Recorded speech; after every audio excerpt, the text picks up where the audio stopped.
Howdy folks, I'm the Grotto Goblin, this is the Goblin's Grotto, and today I have for you a bit of an update on the Reaper Bones VI Kickstarter. If you're unfamiliar with what I'm talking about, I recommend checking out my previous Bones 6 news video for a more in-depth overview on the Kickstarter, and then come back to this video for more important follow-up updates. Speaking of which, for future updates, you can subscribe to this channel and follow me on my Twitter at Grotto Goblin and or on my Ko-fi /Grotto Goblin for any and all major and minor updates, news regarding Bones 6, as well as my general TTRPG and miniature painting content and news. On to today though, I'm not going to bury the lead. The most important thing for you to know is that Bones 6 will not be launching on March 24th. I'll let Ron briefly explain why. So originally we had planned on doing it March 24th. The reason for that specific day was because originally we were going to go to Adepticon, but because we're so busy, we had to back out. We thought it would be cool on at one of the best miniature gaming conventions in the country to be there and promote, Bone 6 right there to people's faces, and just show and everything like that. But when we backed out, that date of the 24th didn't really work for us as well anymore. So I guess someone came in begging and pleading, please, can we please wait one more week? That wasn't what it was. I remember distinctly hearing the click of a hammer and the roller of a revolver. That's what I heard. Okay, and I just said yes. No, I remember crying and wailing, going, please, one more week. So that was Justin. March 31st, right? Yes. March 31st. That way, all our marketing materials are still correct. They still say March. Yes. Right. They don't say April. They say March. So Thursday. March 31st, we're going to push it to the very end of March. And this thing will run from March 31st until April 30th, correct? Yes. Right. 30 Correct. days, yeah. So that's a 30th, whatever. March 31st, Thursday through Saturday, April the 30th. Mm-hmm.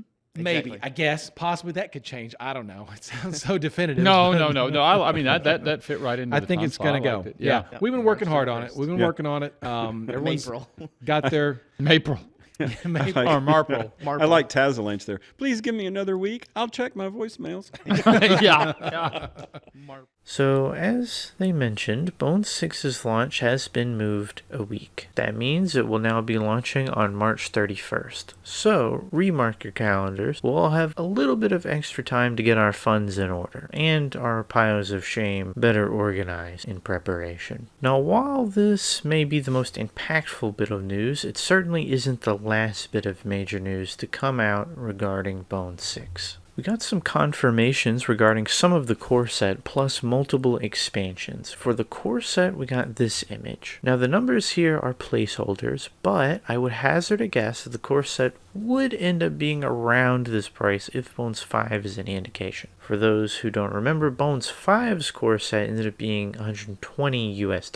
Further, this image reconfirms the Dancing Hellborn, the Adventuring Party, the collection of gnomes, and I think that's the top of the Shambling Mound creature. Speaking of the Adventuring Party, they're going out to folks in orders and in promotional material. You'll probably seen a few of your favorite miniature painter folks showing off their painted up minis. The Goblin that is releasing with them, though, was confirmed by Ron to not be in the core set. Instead, it's releasing in one of the expansions. On the other hand, it looks like the gnomes have been moved from the ambiguous expansion they were previously discussed to be with into the core set. Maybe they were always in the core set, but in the previous discussions, it was a little more up in the air. It's good to see that they'll be in the core set, as mostly that means that pretty much everyone will get them. Well, as long as you're getting the core set anyway. The other thing that's good to see here is this previously unseen mini. There's Born Backslap, the rat catcher. We showed him on Reaper Live a while back. He's fun. It's a nice, unique looking character, that one. I think they'll look great alongside any of the Brindwind minis.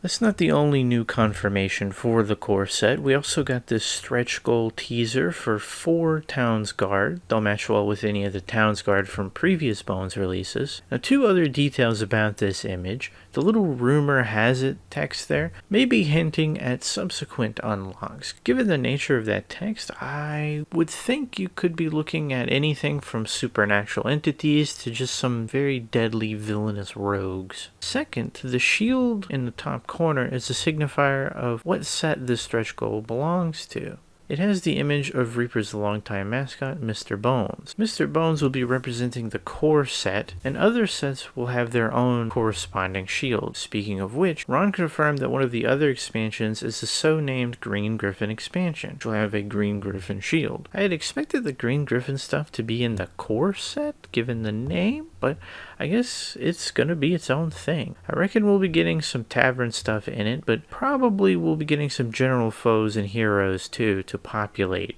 well, the tavern. Another expansion that was teased appears to be centering around this crypt. Very impressive, very undead theme, which leads me to Ron's mention that we've already seen some of the other minis that go in this expansion with the crypt. From that, I can deduce that those skeletons that were shown off earlier will belong to this expansion. So that frees up some more room in the core set, and it seems those skeletons are going to be a bit more optional than they were before. Speaking of options, we don't really know a ton regarding what those will look like, beyond those dragons previously shown, but we'll see more soon. Now, from all this new information, by my estimation, we're looking at around 3 to 4 possible expansions so far added to the Kickstarter. I'm curious to see if these will be more like the previous expansions or if they'll be more like the encounters, and if they are more like the latter, if the price point will reflect that. I think we'll still see a ton of both, but some expansions were definitely bigger than others in Bones 5, so I expect that'll still be the case in Bones 6. Again, we'll just have to wait and see. There are a few other tidbits of news, not all Bones 6 specifically. The whole leprechaun gnome thing with the mushroom friend, no indication of if that'll be in Bones 6 as well, but it is out at retail now. You can get it directly, or you can get it as a bonus for spending $40 in the Reaper store. Also, apparently they're going to be releasing little packs of 6 of the little mushroom guy, and apparently that mushroom guy comes in 3 different poses, and it's kind of randomized for your blisters. I'll keep an eye on that movement, along with what's going on with the rest of the Kickstarter, and I'll report back to you here and on my other socials. Hopefully, I will be able to acquire a good collection from this Kickstarter to review for you, but my funds aren't what they used to be. Try to focus on the expansions if I can, but we'll see. If you want to help out with bills and things to free up some more of the funds that I can put towards this, you can check out that Ko-fi of mine. Any bit helps, truly, but there's no obligation, of course. It's just very much appreciated. And I very much appreciate y'all just watching this video, leaving likes and subscribing. It makes my day to see that kind of support, and it really helps this channel grow. That's going to be all I have for today. So please stay safe, have a good one. I'll catch you in the next video, and if you got them, let's go paint some minis. Take care.